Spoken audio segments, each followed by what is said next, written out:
My name is Harper Ellison. I am 31 years old, and 3 days ago my mother cornered me at Christmas dinner in front of 30 relatives and demanded that I fund my younger sister's $93,000 fairy tale wedding or never call myself part of this family again. She said it with the same calm, rehearsed tone she uses when she reads scripture at Sunday service, as if bankrupting her eldest daughter was just another item on the church bulletin. My father sat at the head of the table carving the turkey and said nothing for exactly 11 seconds. I counted. Then he set down the carving knife, looked around the room at 30 pairs of watching eyes and said, "Everyone here is on her side, Harper. You owe her this." My phone has not stopped buzzing since that night. 54 voicemails from relatives I barely speak to, all telling me I am selfish, ungrateful, and destroying the family over money. 122 calls in 72 hours. I have listened to every single one of them. I have also saved every single one of them.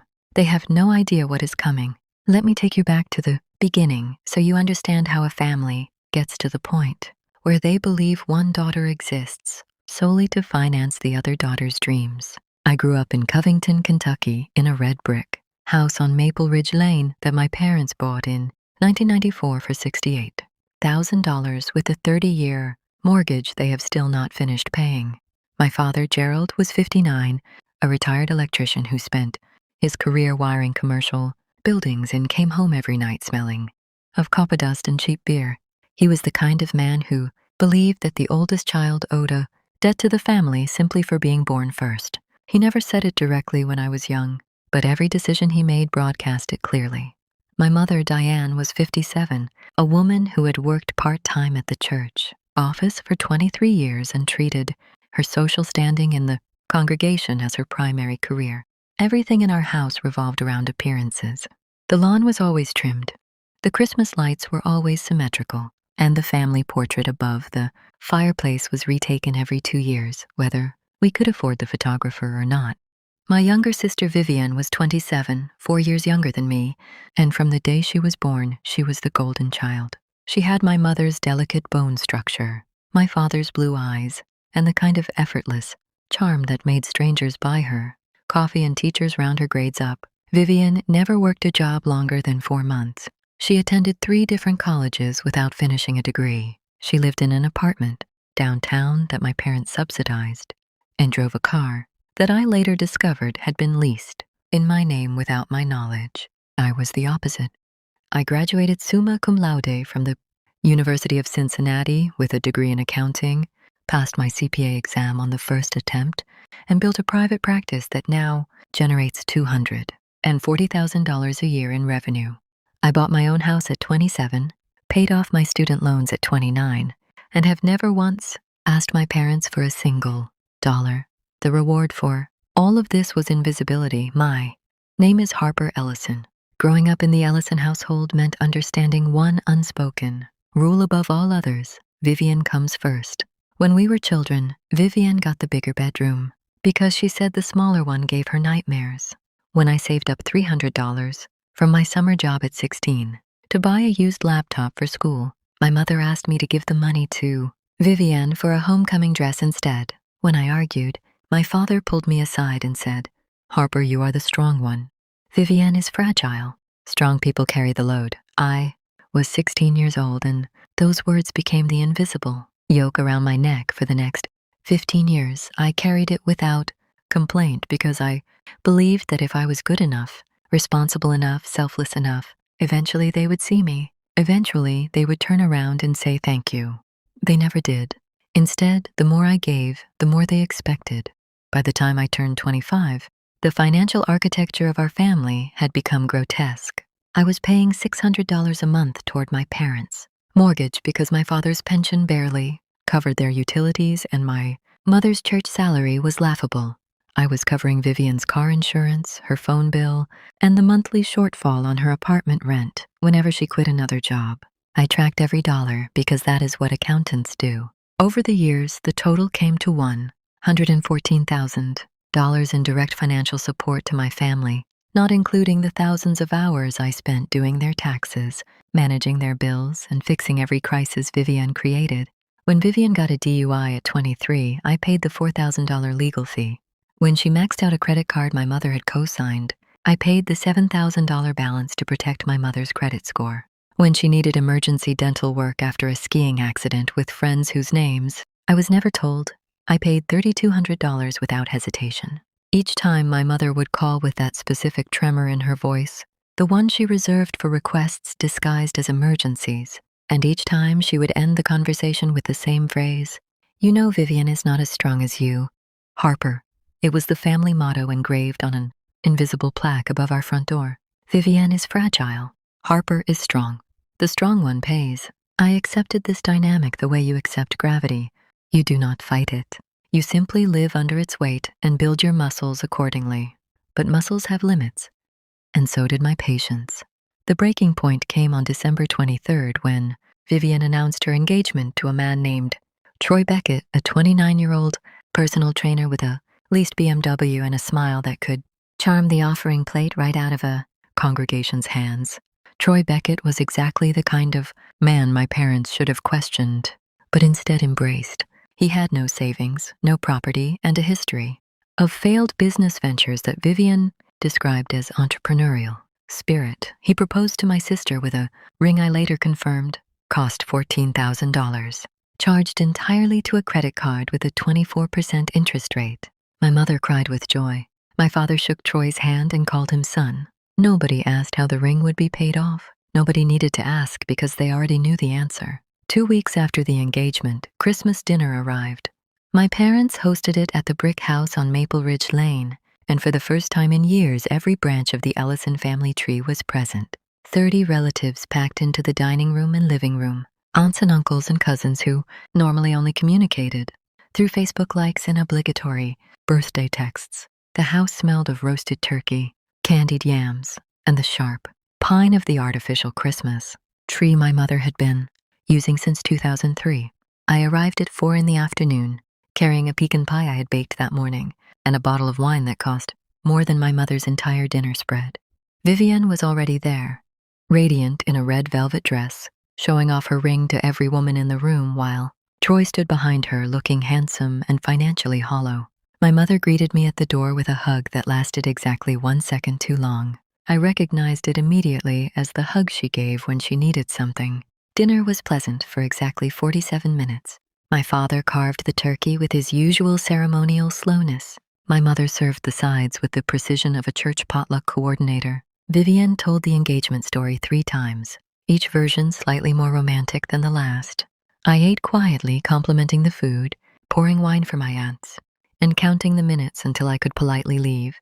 Then, between the main course and dessert, my mother stood up. She tapped her glass with a fork, the way people do in movies when they want the room to feel important. The table went silent. She looked directly at me and smiled the smile I had learned to fear, the one that preceded every financial ambush of my adult life. "As most of you know," she began, her voice carrying the practiced warmth of a Sunday sermon, "our beautiful Vivienne is getting married, and we want to give her the wedding she deserves." My mother paused for effect, letting the word deserves hang in the air like incense in a cathedral. She continued, her eyes never leaving mine. "Gerald and I have looked at the numbers, and the wedding Vivienne has her heart set on will cost approximately $93,000. The venue alone is $28,000. The dress is $11,000. The catering, the flowers, the photographer, the band, all of it adds up. We simply cannot afford it on our own." She paused again. Every face at that table turned toward me like sunflowers, tracking the only source of light in the room. "Harper," my mother said, her voice dropping to that intimate register she used when she wanted compliance disguised as love, "you are the most successful person in this family. You have done so well for yourself, and we are all so proud of you." That was the first time in my entire life I had heard her say she was proud of me, and she was using it as a crowbar to pry open my bank account. "We are asking you, as a family, to fund Vivienne's wedding. Not all of it, but most of it. Gerald and I can contribute about $8,000. Troy's family has offered $5,000. We need you to cover the remaining $80,000. The room was silent except for the sound of the heating vent clicking on. $80,000. She had just asked me, in front of 30 relatives and the man my sister was marrying, to write a check for $80,000 for a wedding that was not mine. I set my fork down slowly. I looked at my father.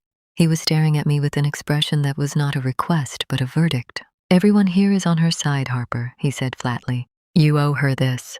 You owe this family." The words hit me like a truck moving at full speed through an intersection I thought was safe. I looked at Vivienne. She was smiling at me with that beautiful, expectant expression she had worn her entire life. The expression of a woman who had never been told no because someone else always paid the price of her yes. I looked at Troy. He had the decency to look uncomfortable for approximately 3 seconds before reaching for his wine glass. I looked around the table at my aunts and uncles and cousins, 30 faces that ranged from hopeful to demanding to embarrassed, but not one of them, not a single one, looked at me with sympathy. Nobody said, "That is too much to ask." Nobody said, "Harper has her own life." They just watched and waited for me to perform the role I had been assigned since childhood. The strong one pays. I sat at that table for what felt like an hour but was probably 30 seconds. The candles flickered. The turkey cooled. Vivienne's ring caught the chandelier light and threw tiny rainbows across the tablecloth my mother had ironed that morning. And something inside me, something that had been bending for 15 years under the weight of every unpaid favor and every stolen birthday and every whispered phone call begging for money, finally snapped, but it did not snap outward. It snapped inward like a steel cable retracting into a machine, pulling everything tight and clean and precise. I did not yell. I did not cry. I did not push back from the table or throw my napkin. I simply looked at my mother and said, "No." The word landed on that table like a glass breaking in a church. My mother blinked. My father's jaw tightened. Vivienne's smile froze. "No," I repeated calmly. "I will not be funding this wedding." My mother's composure cracked for exactly 1 second before she rebuilt it. "Harper, this is family. This is what family does." I nodded slowly. "You are right, Mom. Family is exactly what this is about. And for 11 years, family has meant me paying for everything while nobody even says thank you. I have given this family $114,000. I have receipts for every single penny. I have covered your mortgage, Vivienne's rent, her car insurance, her legal fees, her dental work, and 3 years of band expenses for a life I was never invited to enjoy." The answer is no. The table erupted. My Aunt Rose, who had once borrowed $2,000 from me and never paid it back, called me heartless. My Uncle Frank said I was being dramatic. Vivienne's eyes filled with tears, and she whispered, "I thought you loved me." "Harper." My father stood up from his chair. His face was red, his electrician's hands gripping the edge of the table. "If you will not do this," he said, his voice shaking with the authority of a man who is not used to being refused, "then you are no longer part of this family. Do you understand me? You walk out that door and you are done." I looked at him. The man who had taught me to carry everyone else's weight while my own back broke, and I felt a stillness I had never known before. I stood up, folded my napkin, and placed it beside my plate. "I understand perfectly," I said. Then I picked up my coat and walked out into the December night. The drive home from my parents' house took 19 minutes. I remember every second of it because my hands were shaking on the steering wheel and I had to pull over twice to breathe. The December air was bitter and my car heater took too long to warm up, but I barely noticed the cold. Inside my chest, there was a strange emptiness where the weight used to be, like the phantom lightness you feel after putting down a suitcase you have carried for miles. I walked into my house, locked the door behind me, and sat on my kitchen floor in the dark. I did not cry. I was beyond tears. Instead, I opened my phone and watched the voicemails begin. The first one came at 9:47 p.m. from my mother. "Harper, you humiliated us in front of the entire family. Vivienne is in her old bedroom crying. Your father is furious. I need you to call me back right now and fix this." The second came from Aunt Rose at 10:12. "I cannot believe you would do this to your own sister. After everything your parents have done for you, this is how you repay them. You should be ashamed." By midnight, there were 11 voicemails. By the next morning, there were 26. By the end of the second day, the count hit 54. 122 calls total in 72 hours. Every single message carried the same theme. I was selfish. I was ungrateful. I was tearing the family apart over money. Not one of them acknowledged the $114,000 I had already given. Not one of them asked if I was okay. I saved every voicemail. I screenshotted every text. I documented every missed call with timestamps because I knew what was coming, and I needed receipts the way a soldier needs ammunition. On the morning of December 26th, I sat at my home office desk with a cup of black coffee and opened the master spreadsheet I had maintained for 11 years. Every transaction was there. Every wire transfer, every Venmo payment, every cash withdrawal I had made at my parents' request. Dates, amounts, purposes, and notes. It was the most complete financial autopsy of a family relationship ever assembled, and it was about to become the most important document in the Ellison family history. I picked up my phone and called the one person I trusted completely, my best friend Nora, who was also a forensic accountant. "I need your help," I said. "I need to make sure everything in this spreadsheet is bulletproof." Nora listened to the entire story without interrupting. When I finished, she said 4 words that changed the trajectory of everything. "Harper, check the car lease." Nora's words sent a chill through me. Check the car lease. I had almost forgotten about it, buried under years of larger financial emergencies, but now the memory resurfaced like a splinter working its way out of skin. 3 years ago, my mother had called me in a panic saying Vivienne needed a car for a new job she had just landed. The dealership required a co-signer with strong credit. My mother asked me to co-sign the lease temporarily until Vivienne could refinance it in her own name. I agreed because I always agreed. The refinance never happened. I pulled up my credit report that morning, and there it was. A 36-month lease on a white BMW set and listed under my name with Vivienne as the primary driver. The monthly payment was $487, and I had been paying it automatically from my account for 3 years without questioning it because my mother kept promising the transfer was in progress. Total paid on the lease so far, $17,532. But that was not the worst part. Nora dug deeper into the paperwork and found something that made my blood freeze. The lease had a buyout clause, and someone had already initiated the buyout process using my credit information. Vivienne and my mother were in the process of purchasing the car outright, converting my lease into a loan in my name without my knowledge or consent. The purchase price was $31,000. They were going to stick me with a car loan for a vehicle I had never driven. I sat at my desk staring at the documents. Nora had pulled up on her screen during our video call. She was quiet for a moment before she spoke. "Harper, this is not just financial abuse. This is fraud. Your mother and sister used your personal information to initiate a purchase without your authorization. You need a lawyer." I called a lawyer that afternoon. Her name was Catherine Park, a sharp woman who specialized in financial fraud and family disputes. When I laid everything on her desk, the spreadsheet, the lease documents, the unauthorized buyout, the voicemails from 54 relatives pressuring me to pay for a wedding, she leaned back in her chair and said, "They have been treating you like a bank account with a heartbeat. We are going to shut that account down permanently." Catherine filed a fraud complaint with the dealership immediately. She also sent a formal cease and desist letter to my parents, addressed demanding the immediate termination of the unauthorized car buyout and threatening criminal charges if they proceeded. The letter arrived at my parents' house on December 28th. I know exactly when my mother opened it because my phone rang 14 seconds later. My mother's voice on the phone was a sound I had never heard before. It was not the controlled, sermon-ready voice she used in public. It was not the trembling, manipulative whisper she used when she needed money. It was raw, cornered panic. "Harper, what is this? What have you done? There are police words in this letter. You are going to destroy your sister over a car?" I let her finish. Then I spoke in the same calm, measured tone I use when presenting audit findings to clients. "Mom, you and Vivienne used my personal information to initiate a $31,000 car purchase without my consent. That is a federal crime. I did not do this to you. You did this to yourselves." She started crying. She said I was blowing things out of proportion. She said Vivienne had mentioned it to me months ago, and I must have forgotten. She said my father was going to have a heart attack from the stress.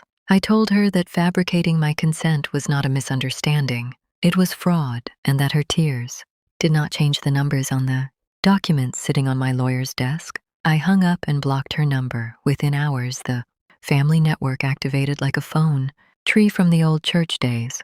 Aunt Rose called. Uncle Frank texted. 3 cousins I had not spoken to in years suddenly had opinions about my cruelty.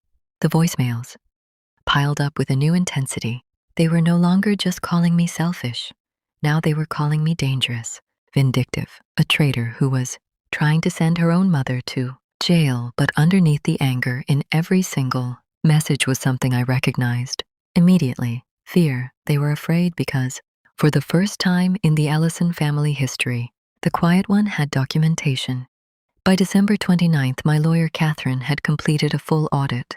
The total financial damage was staggering, $114,000 in direct support to my family over 11 years, $17,000 in car lease payments on a vehicle I never drove, an attempted $31,000 fraudulent car purchase in my name, and now an $80,000 demand for a wedding that was not mine. The grand total of what my family had taken or attempted to take from me was $242,000. Catherine looked at me across her desk and said, "Harper, you have enough here to file criminal charges and a civil lawsuit. What do you want to do?" I looked at the spreadsheet. I looked at the stack of voicemails. I thought about my father's words at that dinner table. "You owe her this." "Everything," I said. "I want to do everything." Catherine moved fast. On December 30th, she filed a formal fraud report with the county prosecutor's office regarding the unauthorized car buyout. She simultaneously filed a civil lawsuit against my parents and Vivienne for the recovery of $114,000 in undocumented family loans that were never repaid. She also sent individual letters to every relative who had left, threatening voicemails informing them that harassment of her client was being documented and could result in legal consequences. The phone calls stopped within 24 hours. The silence was deafening and beautiful, but the real earthquake hit on January 2nd when the dealership responded to our fraud complaint. Their internal investigation confirmed that the buyout paperwork had been initiated using my social security number and a forged electronic signature. The dealership immediately voided the transaction, repossessed the BMW from Vivienne's apartment parking lot, and filed their own report with local authorities. Vivienne called me from a blocked number at 6 in the morning, sobbing so hard I could barely understand her. Between gasps, she managed to say, "They took my car, Harper. They just came and took it. How could you do this to me on the week of my engagement?" I let her cry. Then I said, "It was never your car, Vivienne. It was mine. My name, my credit, my money. You stole it." The dealership simply corrected the record. She hung up. An hour later, Troy called. His voice was tight and careful, the voice of a man who had just realized the family he was marrying into was not the golden dynasty they had presented themselves as. He asked me if the lawsuit was real. I confirmed it. He asked if the fraud charges were real. I confirmed that too. He was quiet for a long time. Then he said, "I did not know about any of this, Harper. Vivienne told me your parents were covering the wedding costs and that you had volunteered to help." I told Troy the truth. Every number, every receipt, every voicemail. I could hear him breathing on the other end of the line, the sound of a man watching his future rearrange itself in real time. He thanked me quietly, hung up, and by that evening, Vivienne posted a cryptic Instagram story that said, "When the people you trust the most betray you." She received 200 sympathetic comments. I received a text from Troy that said simply, "I believe you." Troy called off the engagement on January 5th. He returned the $14,000 ring to the jeweler for a partial refund and moved out of the apartment he had been sharing with Vivienne. According to Marcus, a mutual friend who kept me quietly informed, Troy told Vivienne that he could not marry someone who had committed financial fraud and expected her sister to pay for the consequences.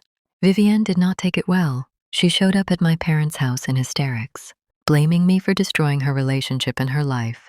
My mother called me from a new number she had borrowed from a church friend. Her voice was ice. "You have taken everything from your sister. The car, the wedding, and now Troy. I hope you are happy." I told her I was not happy. I told her happiness was not the point. The point was that for 15 years, I had been bled dry by people who claimed to love me, and when I finally said no, they tried to steal from me instead. I told her the lawsuit would proceed unless they agreed to a structured repayment plan for the $114,000. She called me heartless and hung up. My father tried a different approach.